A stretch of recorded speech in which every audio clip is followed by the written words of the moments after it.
I would say that sometimes refusing to go to church will actually save your life, but this situation is too sad to make mockery out of it. You get it? You guys remember the Accra Newtown building collapse that happened just this Sunday? We're talking about how the government should try and save as many people as they can from the building collapse. So unfortunately, they couldn't save everybody. You get it? So one woman actually lost her life. Now, the woman's daughter was recently interviewed by TV3 News, and her account of the story is very, very sad. Like, even in the interview, she's crying, making noise that the building has collapsed. And I went there. It was my mom, where they were doing the church service. And that's what my mom was. So wait, so your mother asked you to follow her. You didn't want to go because we were having strange feelings. Yes, please. Right? She forced me 3 times that Bomodiane meko, Bomodiane. And I said, okay, meba to call. And she went. So what kept you? Why didn't you follow her immediately? I think maybe it is God who wanted to save me that particular day. You really miss your mom. So her last word to you before she left the room was, I should try and come to church. she said her mother is always going to church. The mother is always in church. Tuesday, Wednesday, Thursday, Sunday, the mother is always in church. Even when she's sick, she will go. So the presenter is like, couldn't you convince her not to go? Like, no, she can't convince the mother. You get it? That even the mother was telling her that she should come with her. She said it 3 times. I mean, me cool, Brandy uncle. And she was like, me ba. But she had no intention of going. And then the building collapse happened. And she's saying that she even has to go back to school. I mean, 18 years old, I'm assuming she's in either SHS or maybe university level 100. So she has to go back to school. But her father has already passed away. Her father is also late. And now the mother, the only person that takes care of her, has also passed away because of the building collapse. So right now, she has nobody. She has nobody to help her. She's just crying. She doesn't know what she's even going to do. Like, imagine losing your mother at the age of 18, whilst your father has even died maybe a few years before that. I don't know what I would do at the age of 18. I feel like she's really handling it very well, because I would have broken down. Because usually the parents are the only support that a child has. You get it? Very rarely will you have a family where we have uncles and aunties also chipping in to take care of the children in the family. You get it? It's usually just you and your mom and your dad. And if your dad is not around, it's just you and your mom.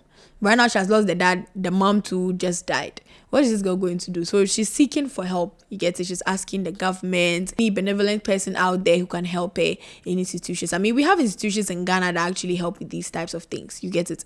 We have DOFSU, NADMO, all these people that take care of like kids whenever disasters happen or things of that nature. Or maybe something with the parents can help. They have some sort of resources for the child. Please, if people have this kind of resources, extend them to Ophelia. She needs it right now. She's a young kid. What is she going to do? Such situations will end up leading the child astray. You get it? Something like this. She needs somebody to actually take care of her. If the foster system was good in Ghana, she probably have foster parents by now who are willing to take her in, help her with school, talk to her, because I can only imagine what what's happening in her mind mentally right now. It's not easy losing your parents and then just having to face life like nothing happened. Also, look at the way in which she lost her mother. Like, there's just so much trauma surrounding all of that. So aside from maybe the financial help, I feel like she needs some type of social help, mental help or some sort, like a therapist or somebody that can like talk to her, explain to her that what she's going through, she can get through it. Maybe it's normal. It happens to people. They lose their parents all the time. You get it? Because this is very, very traumatic. It's very, very traumatic to even know somebody related to the incident. It's very, very sad. Now, to have that person being your mother is even more difficult. I can only assume. You get it? Now, if you look at the comments under the post, people on X are not happy with the presenter at all. The journalist that is questioning this young lady, they are not happy. Because why are you asking the person questions while the person is crying? You can clearly see that the girl is crying. So, obviously, who is this reporter? So the news editor also saw nothing wrong with how and the kind of questions asked. You need to do better. But we can't really blame him. Obviously, she is crying, but he's the journalist. He's supposed to do his job. He's supposed to ask questions. I don't think he was even being rude or prying. He was just trying to ask his questions and get some sort of answer. You get it? I think that's what they're just trying to get her to tell her story so that they can get it out there, so that whoever is listening, if it's the government, if it's any organization that wants to help, they can actually hear her story and come to her aid faster. You get it? They need that information because obviously they can't speak for her, so she needs to speak for herself. So I think we should just chill on the presenter or the journalist. He didn't do anything wrong. He's just doing his job. He's just trying to get answers. You get it? And I don't think he was very rude in the clip at all. He's just trying to ask questions. He's trying to stay as, detached from the situation as possible, because you are the journalist. Also, you can't also go and be crying.